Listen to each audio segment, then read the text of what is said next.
लाखों के हिसाब से पाकिस्तानी अमेरिका में रिहाइश पज़ीर हैं, जो अच्छी ज़िंदगी गुज़ारने के लिए पाकिस्तान से कूच करके इस मुल्क में आबाद हुए हैं।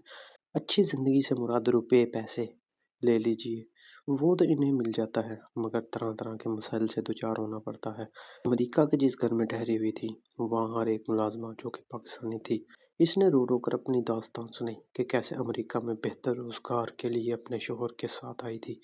हर दुख और सुख में इसका साथ दिया, इतनी मेहनत की कि दोनों ने मिलकर खाने-पीने की अशिया का स्टोर खोल लिया।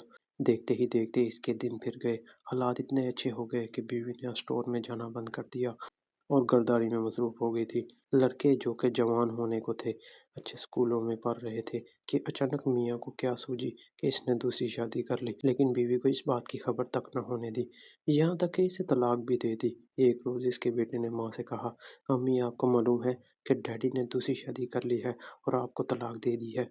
ये सुनकर इस खातून के होश जाते रहे। जांच पड़ताल की तो वाकई इसके शौहर ने इसे तलाक दे दी थी। जब शौहर से इसने एहतजाज किया तो इसने इसे घर से निकाल दिया था और वो बेचारी दर-बदर पाकिस्तानियों के घरों में जाकर पार्ट टाइम खाने बनाने लगी थी।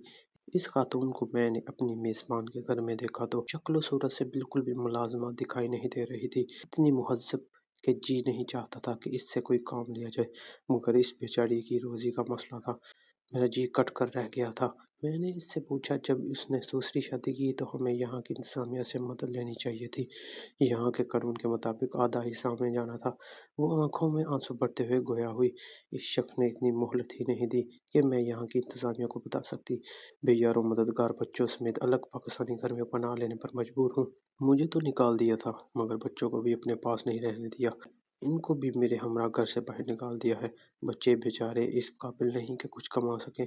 मैं मेहनत मजदूरी करके इनको पढ़ा रही हूँ। जो ही किसी काबिल हो जाते हैं तो अपने शोहर पर मुकदमा दायर करके अपना हिस्सा लूँगी। मेरे मालिक बहुत अच्छे हैं, वो मेरा साथ देने के लिए तैयार हैं। दरअसल उनके 2 छोटे बच्चे हैं, जिनकी मैं उनकी गैर मौजूदगी में देखभाल करती हूँ। वो दोनों मुलाज़मत करते हैं। इन्होंने मुझसे वादा किया हुआ है कि मेरा हक़ दिलवा कर रहेंगे। ठीक है, हक़ तो मिल जाएगा, मगर शोहर तो हाथों से निकल गया है।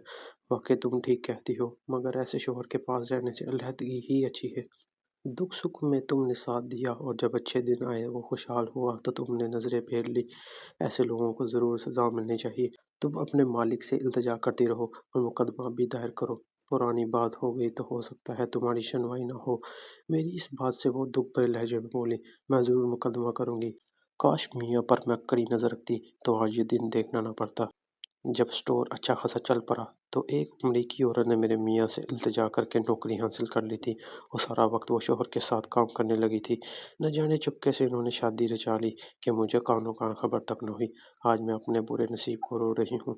वापस वतन किस मुंह से जाऊँ, वहाँ मेरी कितनी बेइज्जती होगी। इसकी दुख भरी बातों से मेरा जी कट कर रह गया था। वो औरत मजलूम व मजबूर थी। न जाने ऐसी कितनी औरतें मजलूम होंगी।